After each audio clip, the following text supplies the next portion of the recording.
children to get you to that age of retirement. This is the fact of Irish life at the time. It's harsh. It's backwards, even for the past. Things are very, very archaic. I'll give you an idea of how backwards we were. In the middle of the 1800s, right, the English brought to this little island brogues, what would become known as shoes. Thank you, English, if you're in the room. I would then tell you it took the Irish population roughly 35 to 40 years to figure out where the fuck to put shoes. The culture actually couldn't fathom why you would even bother dressing your feet. The only hard ground there was to walk on was the roads, which wasn't for people. That was for cows. Very different time, very different place. How does one entertain himself in a time and place like that, where your country is without electricity and literacy? Colonial occupation has robbed us of that education for a few odd 100 years, meaning every piece of information worth hearing, knowing, or repeating comes to the Irish people via word of mouth. In comes the importance of the Shanachie. Shanachie. It's an Irish word. It means bearer of old knowledge and thoughts. These fellas, they walked around the whole country, going door to door, face to face, verbally delivering to the Irish Republic three very important things. Number one, news and information. Because they weren't fucking reading it, were they? No, they were illiterate. Number two, gossip. Because Ireland is the size of an ant, right? Everybody here knows each other. We're all talking about each other behind our backs. If we say we're not, we're just lying, all right? It's never been any different. It will never change. Thirdly, lastly, most importantly, stories. Chief form of entertainment, storytelling. Shanachie would stop by your house. You'd be obliged to invite him in. Seriously looked down upon if you didn't. Thought that was bad. You now have to feed the fecker. Put him up for the night, even if this means taking your own child out of their own bed. And in return for those favours, your Shanachie would tell your children one of the most traumatising stories imaginable to the human mind. And those stories are about fairies. Fairies in Ireland, as I said, dark and unusual. The general thinking was, from this litany of stories, when nighttime fell on Ireland, Nadina She, the people of the She being Irish for fairy, they come up from beneath the ground, where they're said to be this land of the She, a fairy underworld beneath our feet. And what they do once they're at the surface is they get up to their nightly hobbies, which would include drinking, dancing, knocking the shite out of each other, playing the fiddle, drinking, dancing, stealing children, drinking, destroying human lives, drinking, and who could forget, revenge, often fueled by a load of drink. Fairies are truly Irish in every sense of the phrase, right? So these stories are a dime a dozen. There's lots of them, many different kinds. They range from being cheeky, mischievous and jovial to absolutely terrifying. So much so, we have a whole nighttime tour just dedicated to those stories. And of course, the very bawdy, sexy and rude ones we can't tell during the day. I'll be honest with you, after this room, it's going to be all sex and bawdiness and rudiness. If you don't like that, fuck you. So, the darkest edge of Irish folklore, ladies and gentlemen, in regards to fairies is undoubtedly the changeling. Changeling is a very, very old little fairy who fancies himself too old to take care of himself. So he comes up to the surface at night, robs a human child, preferably a baby boy. He will then replace that child with himself, but to the human eye, he looks exactly like the child he's impersonating. Then he's got a mammy to wait on him hand and foot for as long as he likes. Penultimate example of one of these stories about a mother by the name of Connie. Wakes up one morning with the terrible notion her newborn baby boy has been replaced. Overnight, this baby has dropped half its weight. Skin has begun to shrivel, and it starts to cry this squeal of a cry that is not its own. And if that wasn't enough, that night, the mother was blowing out the candle next to his crib, and for that flicker, swore that his skin had turned yellow and his eyes were raw red. Well, she relit that candle and fucking found him the way he was before. No doubt, though, in the mother's mind, something is up. Her child could well have been replaced. The issue for Connie was the tried and true method to rid your home of a changeling at this point in time was also the way to out it, so to speak, to get it to reveal itself, was, and this is unfortunately a fact, to pick it up and you give that child a wee taste of the fire. Burning the child or fairy considered effective treatment, particularly with hot iron, because weren't fairies allergic to iron? If they touched it, they'd burn. Now, welcome to Ireland and our absolutely mental ideas of child care. That logic, though, of burning a changeling to out it, very popular logic for the space of 270 odd years. The thought was, if you did burn it, it would flee out the door in flames and eventually return to you, your child. Fat fucking chance, thought Connie. She knew of one other way to out a changeling, not to burn it, to baffle the creature.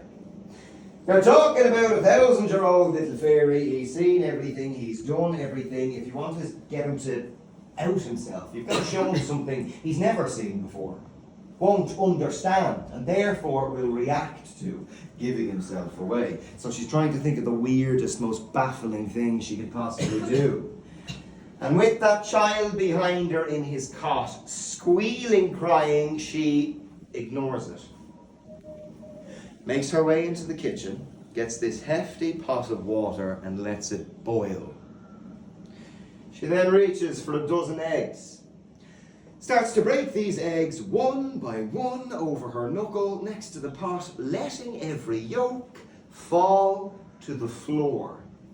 Keep in mind, 1700s Ireland, you weren't fucking wasting eggs if you had them, right? So there she is, next to the pot, child squealing, crying behind her. She's breaking them one by one, and around about the 10th egg, that child shuts up. Now there is deathly silence, albeit for the very faint sound of a kind of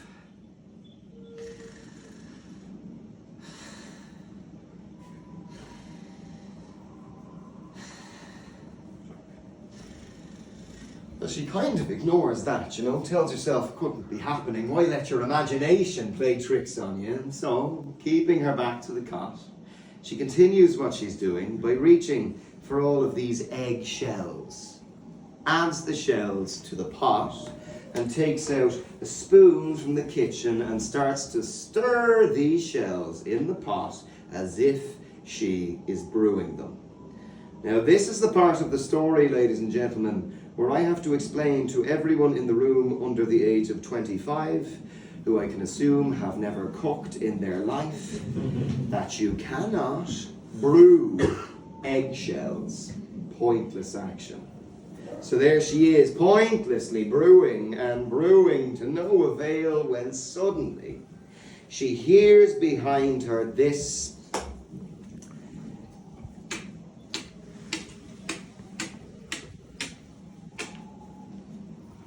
That was the cracking of vertebrae. Or whatever was in that cot had just very slowly but surely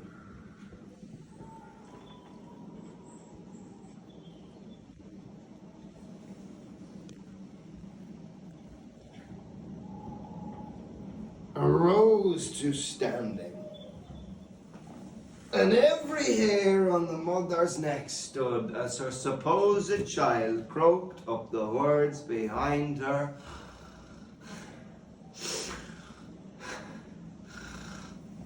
What are you doing, Mommy? Now, changelings, sometimes scary, sometimes just disgusting, decrepit, little old fairy men with something of a drinking problem. This was one of those ones, right? So Connie, keeps it cool, and her back to the creature says, "Nothing, my darling, I'm just brewing a Vic to make you feel better." Why?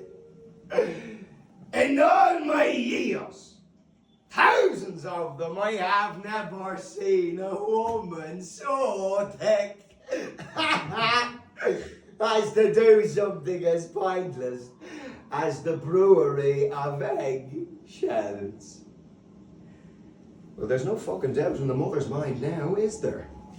Standing behind her, very old creature indeed, a changeling in place of her own baby boy, by the law of the land, one thing left to do: burn the little bollocks. So she runs to the fire, grabs the hot iron poker, turns back towards the changeling, makes a harsh swing and slips, trips, misses, smacks her head off the side of the cot. To the ground she goes, out like a light.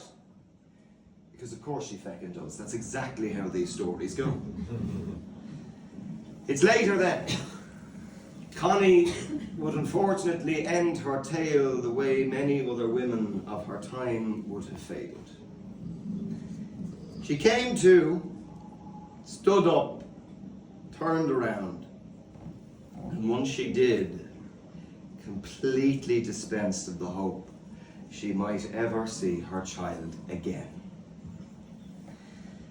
For in his cot was not him returned to her, but a pile of his own teeth and 2 empty little shoes.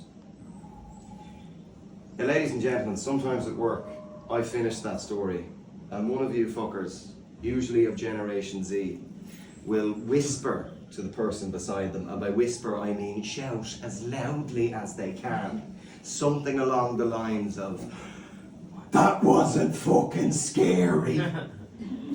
Yeah, calm down. Here's the scary part, right? The origin of changeling stories. It is absolutely no coincidence whatsoever. Around about the time we started to tell tales of yellow-skinned, red-eyed creatures, so did too jaundice broke out for the first time in Ireland. Suddenly and inexplicably, thousands of infants just with yellow skin, red eyes.